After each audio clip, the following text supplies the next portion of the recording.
Hey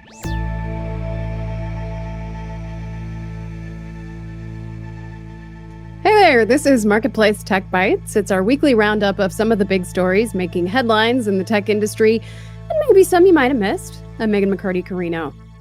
On the show this week, the U.S. Justice Department is weighing whether to break up Google in its historic antitrust case. 13 states are suing TikTok over the app's alleged harms to children. And one of the godfathers of AI who has warned against its dangers has won a Nobel Prize.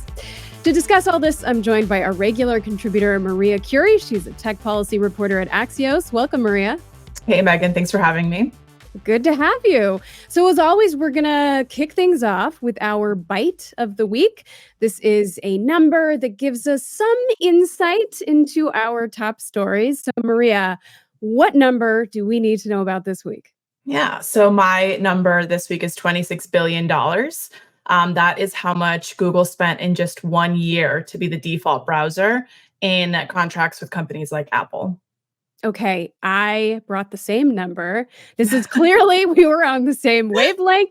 This is the number you need to know, folks, because, this is at the heart of the Google antitrust case that ended back in August with a ruling siding with the government that, yes, Google's search business is monopolistic because it pays all of these various mobile devices and, browsers and services to be the default search engine. Now this week, we got the Justice Department submitting a court filing sort of outlining the various remedies that it might pursue in this case. I guess you could call it a concept of a plan for some of these remedies. What are some of those remedies that they propose? Yeah, so the nuclear option here would really be to have Google break off some of its businesses like Right. Chrome or Android, but there are a series of other remedies that DOJ is floating. For example, giving creators the option to opt out of having their content be used for its AI model, sharing some of the data that Google uses for its AI models with other companies and its competitors. It could also restrict how Google mines websites for its search engine. So this is a really wide-ranging set of remedies that Google was not too pleased about. I love you called it the nuclear option, breaking up Google. This is maybe not the likeliest thing on the table, but it is on the table. This is kind of the most extreme, dramatic antitrust remedy that there is. We have seen it infrequently in history with companies like AT&T, Standard Oil. What would this look like for Google, and what would it mean to have this kind of remedy? Yeah, so Google is really, saying that this is not feasible and that at its core, this is a case about contracts. And so really what the remedies should focus on are the contracts themselves instead of breaking off these companies.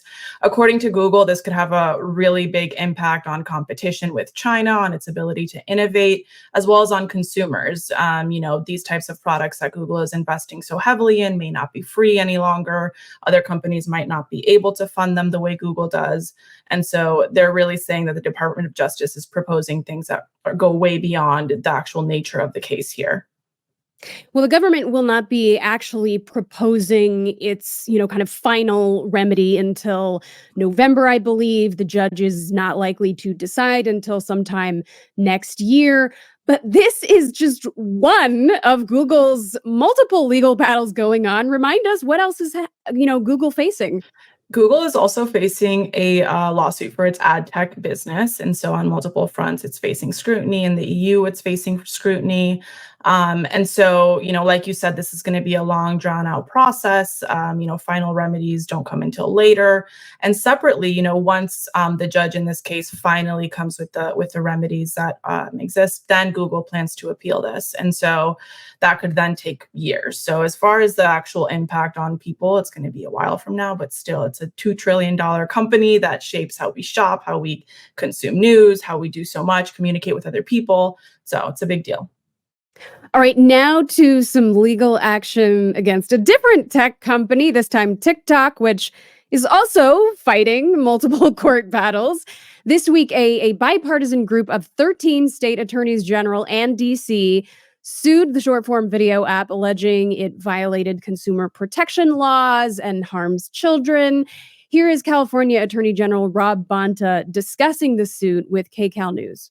They see children, this is their own words, as a golden audience. They treated them, manipulated and exploited their psychological vulnerabilities to promote addictive and compulsive and excessive use by children on their platform. And they have been wildly successful at addicting a whole generation of young people. All right, as we mentioned, this is just one of multiple legal battles that TikTok is fighting. But Maria, what do you make of the approach here? Yeah, TikTok is really coming under fire on many different ways, right? So the attorney generals in this case being led by Bonta are alleging that TikTok has these addictive features, manipulative features, including, beauty filters, endless scroll, push notifications, and that's really fueling this mental health crisis that we're seeing among young people in the United States. Separately, it's accusing TikTok of violating COPPA, which says you cannot collect the data of minors without parental consent. This is just one AG, action against TikTok. They're also facing a DOJ lawsuit for collecting data illegally. They're also facing a potential ban in the U.S. In January over national security concerns. But they're really coming under fire, but they're not the only ones. A lot of other social media companies are also facing scrutiny from attorneys general at the federal level. You have Congress inching closer and closer to passing the Kids Online Safety Act and things that, would get at the design of these products. All sorts of lawsuits. California just passed a law that's going to come into effect in 2027 that basically makes it illegal to send underage users notifications past a certain time. And so they're coming at it from all different sides. You mentioned this law that could ban TikTok by January. This was a law passed by Congress, says TikTok has to find a new owner. Chinese owners have to divest from TikTok by January or it will be banned. TikTok has, of course, sued to block this law. Where do things stand with that? So oral arguments happened recently, and the next step in this is we're going to hear back from the court and see where they land on this. And then TikTok is planning to appeal. And the judge in this case does have the option to extend that divestiture timeline. So January might not be the final deadline, but still significant. And this is a national security-based concern, and it really gets at it from a different angle of what kind of news people might be watching on the app or what kind of current events they may be consuming there. All right, finally, we want to turn to, I guess, the big AI news of the week. Two scientists who have done, some of the foundational work on artificial neural networks and machine learning.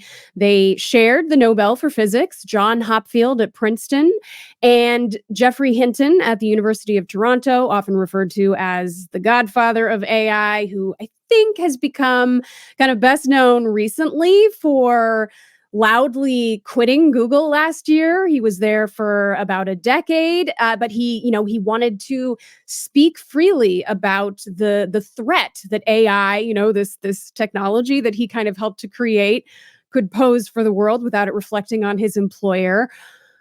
Maria, what do you think it kind of means for AI to have this Nobel moment right now?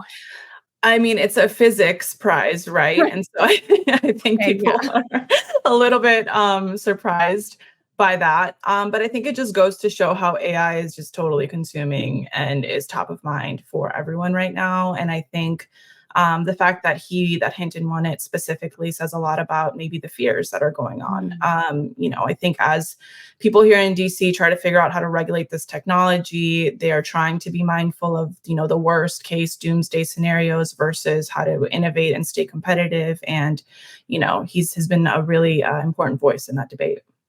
Yeah, I listened to a Nobel kind of interview with Hinton as he was, receiving the news at 2 a.m. or whenever that was, in the morning in California. And he said that he does hope that, you know, winning this Nobel will give him more credibility, will make him a more prominent voice when it comes to his warning, his alarm about the risks that creating super intelligence that humans might not be able to control could mean for the world. I mean, do you think that a Nobel Prize for kind of an AI doomer here might change the conversation? As you noted, things have been moving maybe a little slowly and, in regulation. I think in terms of whether it will move the needle one way or another here in DC, the short answer would be no. I think the driving force Realism. for I think the driving force for people on the Hill, Republicans and Democrats right now, is really how are we going to compete with China? And so I don't see anyone moving faster to regulate because of Hinton's award. Yeah, I mean, we saw Hinton was a supporter of the California AI law that the governor vetoed recently. So things have definitely, been not necessarily moving super fast, other than the AI Act in Europe. Side note, when I was kind of researching these two, I looked up, just did a search on Apple Podcasts for maybe there's, some podcasts I could listen to on my morning walk. 9 out of 10, I would say, of the podcasts that I found were AI generated. Really? Okay, Yeah. that's I know there's this new Google product, right? That can Yes, do the that. Yeah. Google Notebook So LM. It is very disturbing. I was gonna ask you how you feel about that as a podcaster. It is scary, but It's kind of embarrassing to listen to, the kind of just the patterns that AI has picked up that it's imitating. the It really the pauses and the It's likes. really humiliating. It's very humbling. I know. Yeah. All right. Maria Curi, thanks so much. Maria Curi at Axios, thanks for joining us. Thanks, Meghan. And thanks to all of you for joining us for Marketplace Tech Bytes Week in Review. Rosie Hughes produced this episode. I'm Meghan McCarty Carino.